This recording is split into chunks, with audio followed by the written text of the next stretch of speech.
Pada kesempatan ini saya hanya ingin menggarisbawahi saja yang tadi sudah disampaikan di bagian akhir daripada pelajaran oleh Habib Hanif.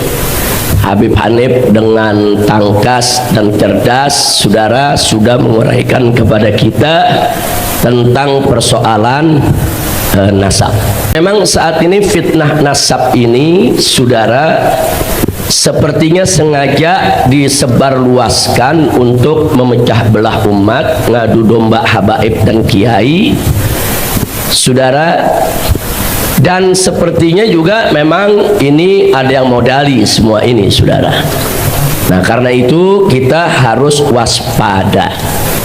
Jadi kalau dalam kitab fikih, saudara, kalau bicara penetapan nasab anak yang baru lahir, itu tentunya yang pertama adalah al-walad lil firash. Jadi anak itu, saudara, kita bisa tetapkan nasab anak siapa kalau kita sudah sama menyaksikan ada ibunya, ada bapaknya, nikah, kemudian istrinya hamil melahirkan. Itu sudah sabit nasab, saudara. Atau dengan kesaksian, kita nggak lihat nikahnya, saudara, tapi dengan kesaksian orang-orang dipercaya bahwa mereka memang suami istri dan seterusnya, saudara. Nah, jadi ada ikrar. Nah, itu kalau untuk orang-orang yang baru lahir, ya ikhwan. Tapi bagaimana kalau yang nasabnya itu sudah turun-temurun? Nah, kalau nasabnya itu sudah turun-temurun, saudara, nah maka dalam fikih itu disebutkan ada dua cara. Yang pertama adalah asyuhrah. Nah, jadi kalau dia sudah masyhur, dia itu keturunan siapa, jangan coba-coba untuk kita bantah. Dan ini berlaku bukan di bangsa Arab saja, seperti umpamanya di bangsa Indonesia, seperti di Sumatera Utara umpamanya, di sana ada marga-marga, ada Nasution, Nenggolan, Siahaan, Lubis, saudara. Nah, kalau memang mereka punya nasab dari keluarga-keluarga marga-marga tersebut, saudara, nggak boleh kita bantah. Dia sudah Nasution, ya akui dia Nasution. Nah, jadi jangan coba-coba, wah ini Nasutionnya mesti diperiksa dulu, di DNA dulu. Nggak ada itu, saudara.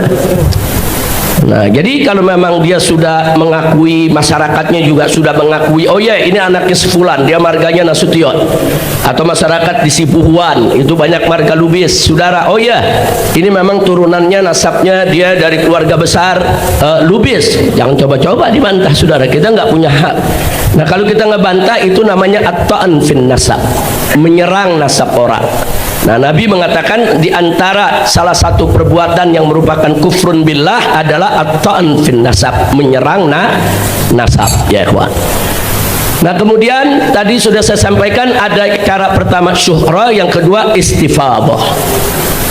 Jadi dalam kitab fikih cukup udah syuhra, istifadah, selesai. Hakikatnya serahkan kepada Allah, ya ikhwan. Nah, jadi kalau sudah syuhra istifadah, sabit sudah nasab seseorang. Apalagi nasab ba'alwi. Nasab ba'alwi ini istimewanya, saudara, bukan hanya syuhra dan istifadah, tapi ijma ulama. Luar biasa. Enggak mudah cari nasab di zaman ini, saudara, yang diijmakan oleh ulama dari semua mazhab, bukan hanya mazhab ahlus sunnah wal jamaah, saudara. Ulama-ulama, pemuka-pemuka kalangan salafi, wahabi, saudara, mengakui, walaupun ada beberapa yang nawasib yang enggak mengakui, saudara. Kemudian ulama-ulama ibadiyah ini dari kalangan Khawarij, ada di negeri Oman, mengakui nasab ba'alwi, saudara, sabit dzurriyyatur rasul. Begitu juga ulama-ulama Syiah, saudara, di Irak, di Iran, semua mengakui bahwa nasab ba'alwi itu adalah dzurriyyatur rasul, saudara. Dan ulama-ulama ahlus sunnah seperti Ibn Hajar, Imam Sakhawi dan lain sebagainya, semua sudah mengakui. Bahkan saat ini, saudara, ulama-ulama besar seperti Syekh Ali Jum'ah di Mesir mengakui nasab ba'alwi. Bahkan ketika beliau ditanya, beliau jawab nasab ba'alwi ini sabit bil ijma', saudara. Nah, nggak sampai di situ, bahkan ulama-ulama Indonesia, saudara, seperti Buya Hamka mengakui bahwa itu dzurriyyatur rasul. Nah, jadi ada apa ini tiba-tiba kelompok mau korek-korek nasab dan menafi nasab, dan dengan sombongnya mengatakan walaupun ulama sedunia sudah mengakui, saya tetap tidak mengakui. Itu namanya anid, keras kepala, saudara, sombong, angkuh. Nah, kalau sudah seperti ini, saudara, sudah tidak perlu diajak diskusi lagi. Nah, karena prinsipnya walaupun ulama sedunia mengakui, saya tetap tidak mengakui. Yang membuat apa lagi diajak diskusi? Nah, jadi ini yang perlu kita jelaskan. Jadi apa yang disampaikan oleh Habib Hanif di mimbar-mimbar, saudara, di majelis-majelis, di mana tempat, saudara, itu sudah sangat luar biasa. Nah, kelompok-kelompok ini, saudara, sebagaimana tadi yang disampaikan oleh Habib Hanif, mereka sudah melakukan rasis. Rasis ini dilarang oleh undang-undang internasional. Bahkan dalam undang-undang Indonesia pun dilarang bersikap rasis, saudara. Bersikap rasis seperti menghina suku orang, menghina nasab orang, menghina satu golongan kelompok, saudara, ditindas, itu rasis. Sikap rasis dan fasis, saudara, dilarang bukan hanya oleh negara Islam. Negara-negara kafir sedunia semua melarang. Nah, begitu juga Perserikatan Bangsa-Bangsa. Jadi undang-undangnya jelas, rasis ini tidak boleh. Cuman yang saya heran, Mabes Polri sampai saat ini diam. Nah, ini perlu saya kupas sedikit, saudara. Jadi kami sudah mengirim sejumlah advokat untuk mengawal seorang Ba'alwi ke Mabes Polri untuk membuat laporan, karena sikap rasisnya ini, saudara, sudah lewat batas. Pertama, ada caci maki, hinaan, pelecehan, bahkan ancaman sweeping. Jangan lupa ini sikap rasis sudah kelewatan. Jadi dia bukan hanya mengumbar kebencian, menyebar kebencian, saudara, tapi juga membahayakan keselamatan nyawa Ba'alwi. Kita tidak takut, tapi ini nggak boleh dibiarkan, saudara. Harus diproses secara hukum.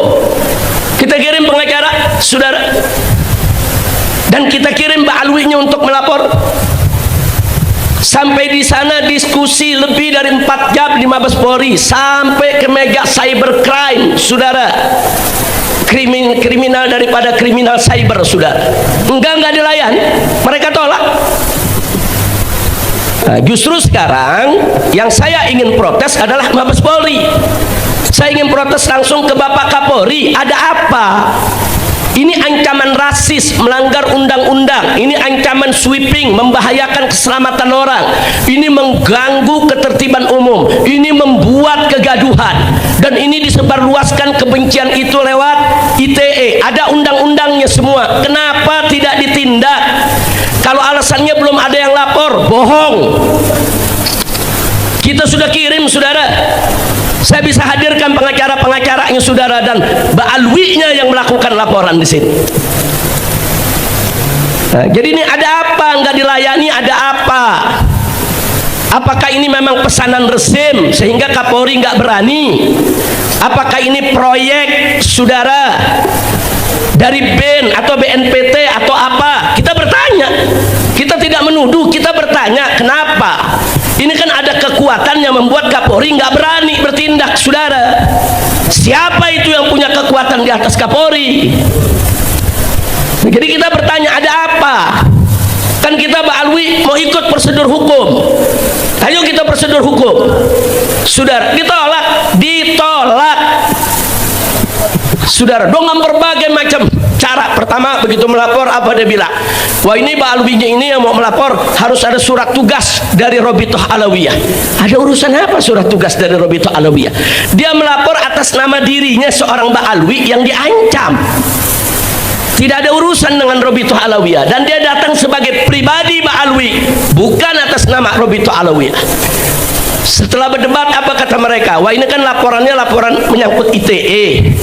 Ada rekaman, ya kita minta dari kepolisian untuk ditranskrip dulu. Baik, pengacara kita kerja langsung transkrip itu ucapan di situ juga, saudara.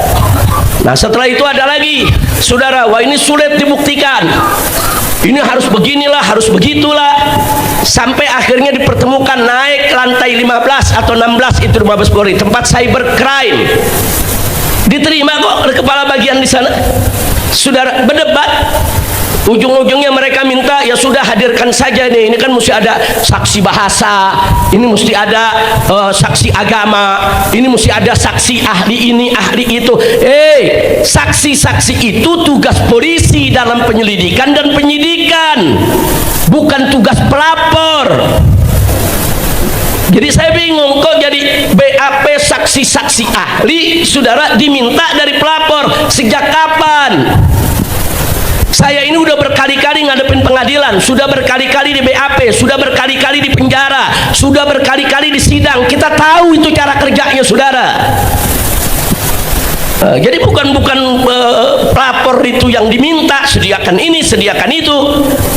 Terus terang saja, maaf Pak, kami nggak berani ini untuk terima laporan ini karena atasan kami nggak kasih. Siapa atasannya? Sebut aja, Mabes Polri nggak berani. Kenapa? Karena ini program, Pak.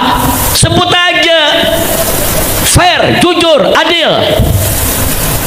Jadi ini yang perlu kita sampaikan. Jadi jangan anggap ini belum dilaporkan. Sudah dilaporkan, saudara. Ini sudah dilaporkan, proses. Nah, artinya di sini ada pembiaran, kesengajaan, tindakan rasis yang melanggar undang-undang dan menebar kebencian lewat ITE, saudara, dibiarkan. Dan mereka gerilya datang kemana-mana, saudara, menebar fitnah.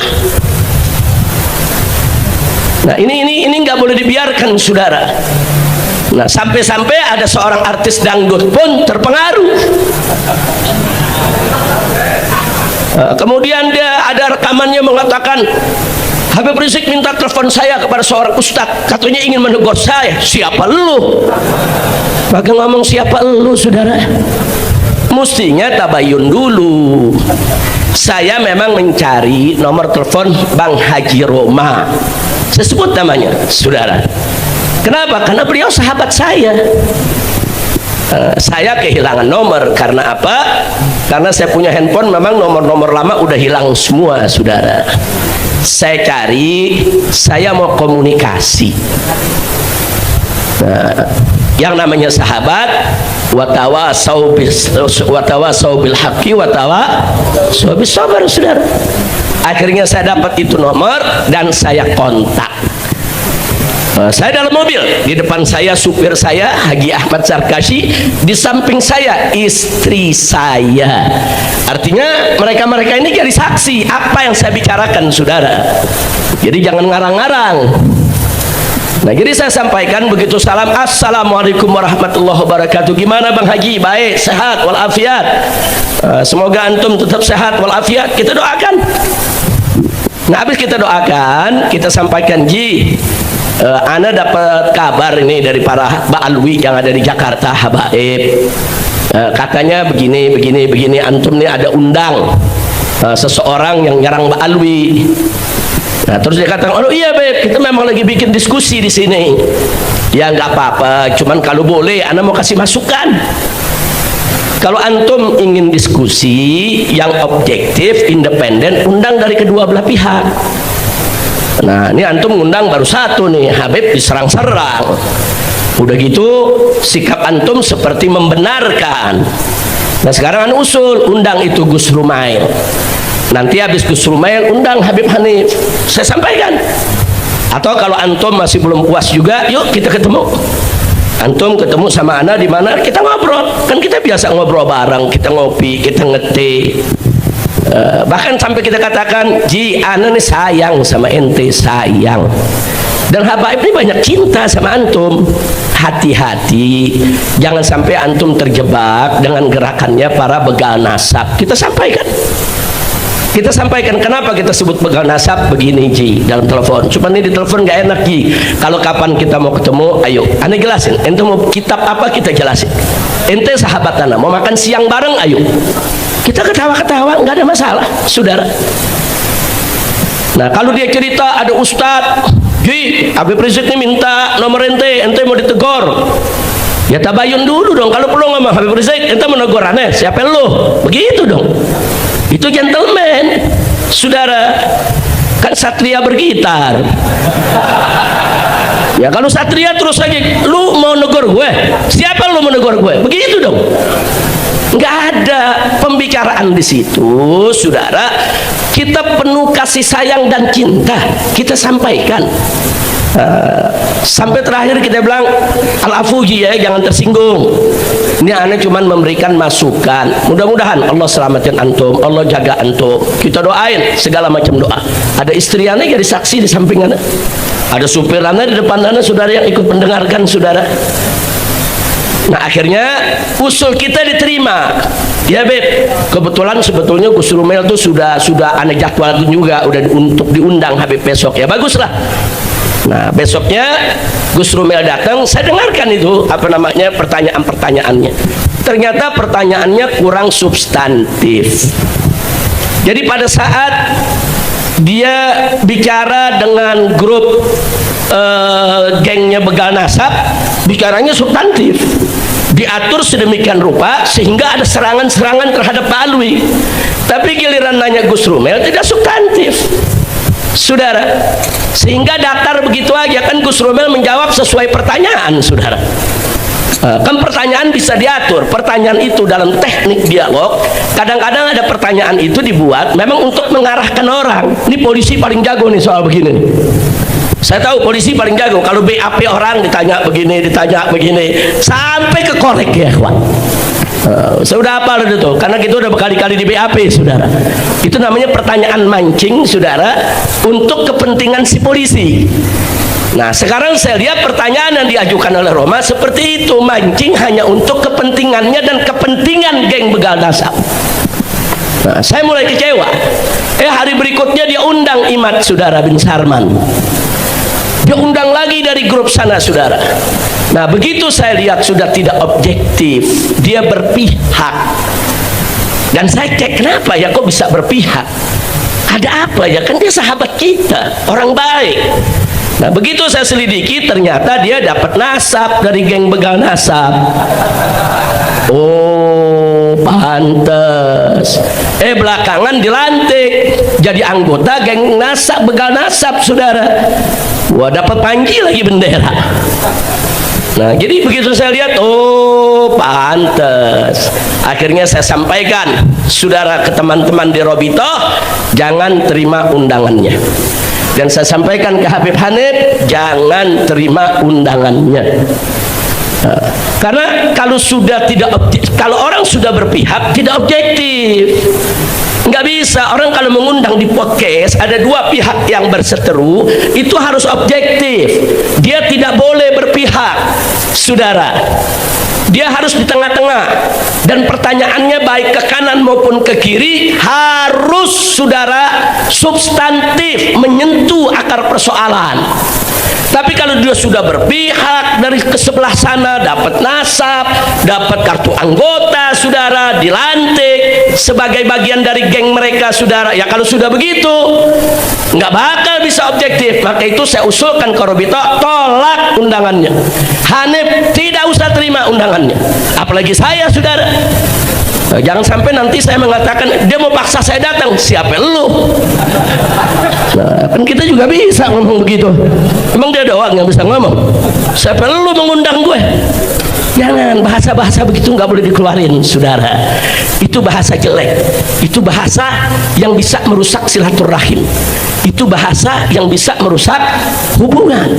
Saya sudah sediakan, kapan Ji? Kalau ente mau, sebutkan aja waktunya kapan.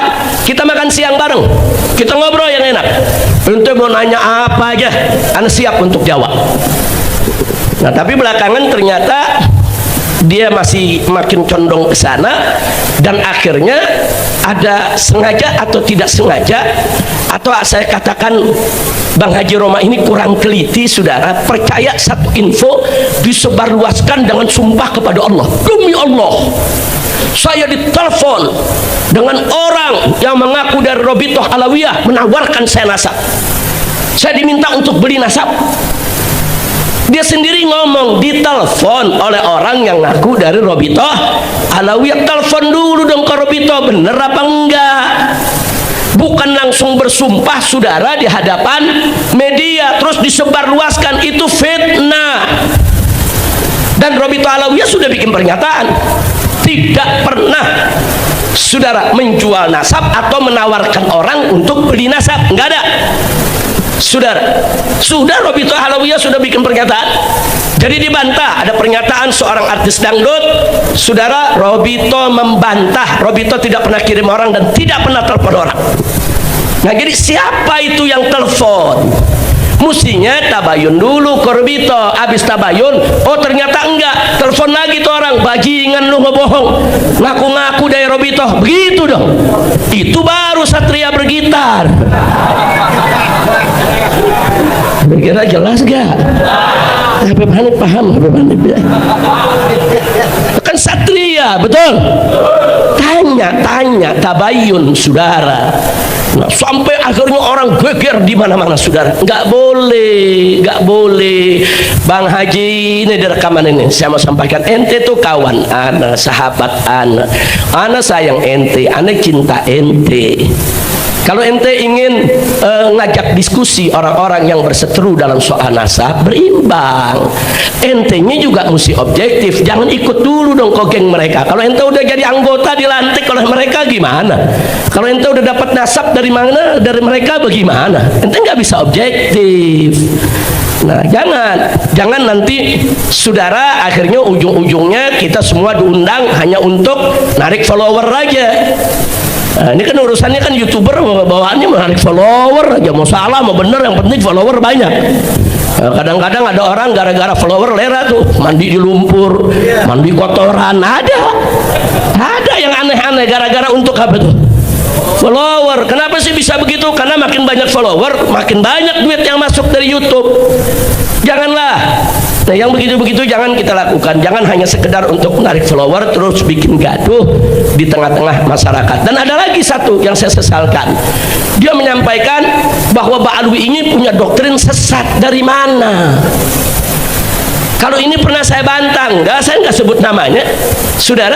Saya bantah, jangan bilang Ba'alwi ini karena nih geng-geng begal nasab, saudara. Mereka menyebarkan fitnah. Mereka bilang apa? Ba'alwi ini punya doktrin sesat. Dia itu mendoktrin anak-anaknya, keluarganya di kalangan Ba'alwi itu kalau nenggak minuman keras nggak apa-apa karena dia turunan Nabi. Kalau zina nggak apa-apa, kalau judi nggak apa-apa. Dari mana?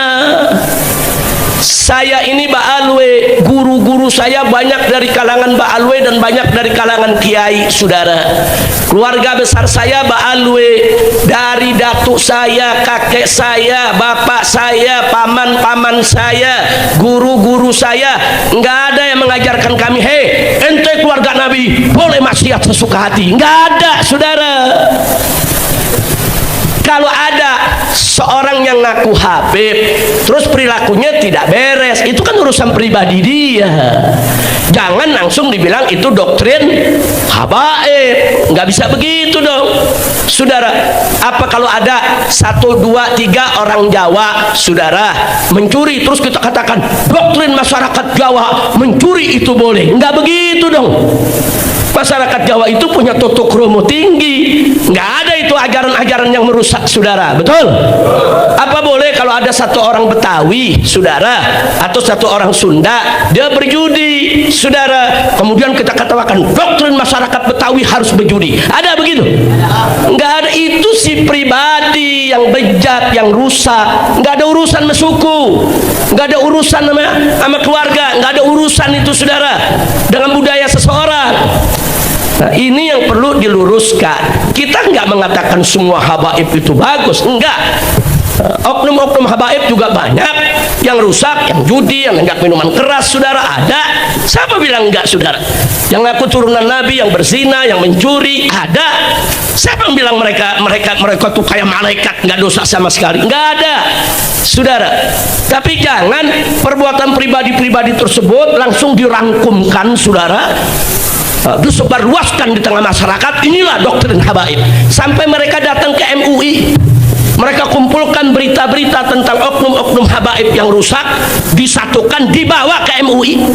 Dia minta supaya MUI ini menyatakan habaib ini, Ba'alwi ini sesat. Dia minta supaya Rabithah Alawiyah itu dibubarkan. Ada apa?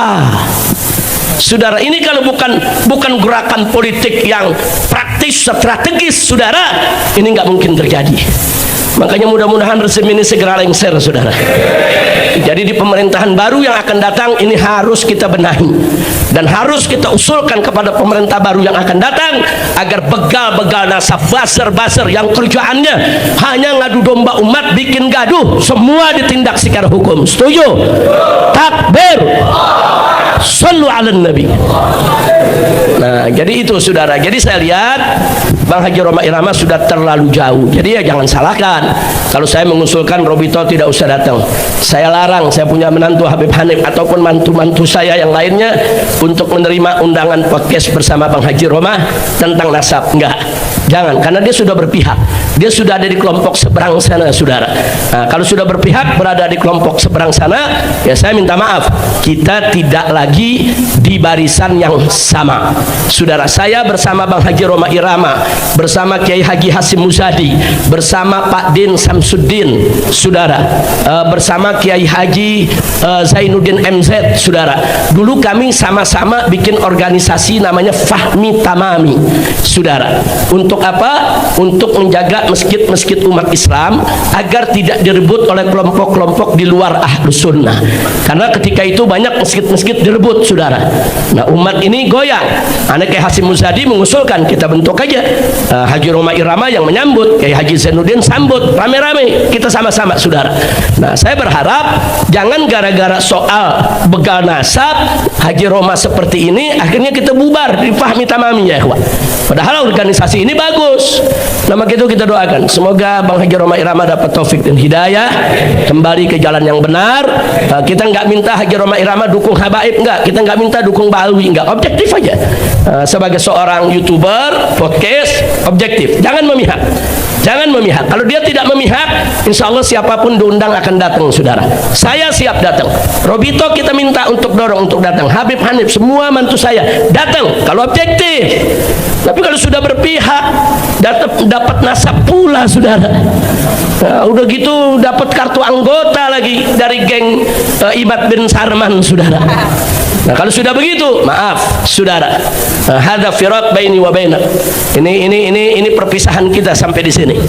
Nah, jadi ini yang perlu kita sampaikan. Enggak, saya di sini bukan ingin mengecam atau menjelekkan seseorang. Saya hanya ingin klarifikasi dari hati yang paling dalam. Saya cinta dia, saya kasih nasihat. Tapi kalau dia merasa ditegur, enggak terima, ya urusan dia, saudara. Kita kan nasihat kan enggak maksa orang.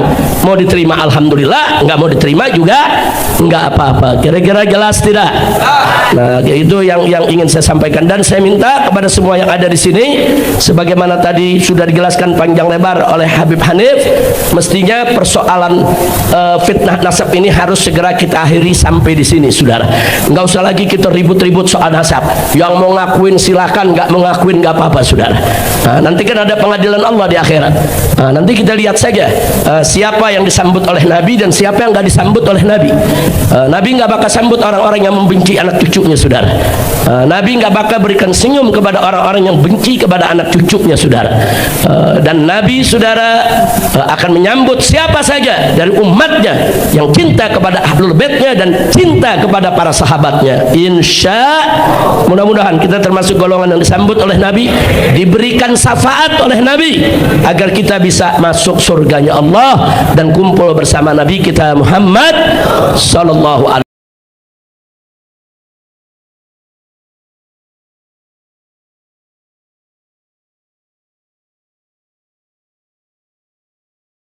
Terima kasih sudah menonton video di channel YouTube Pesan Guru. Semoga menambah wawasan kita tentang agama dan keislaman. Terima kasih. Wassalamualaikum warahmatullahi wabarakatuh.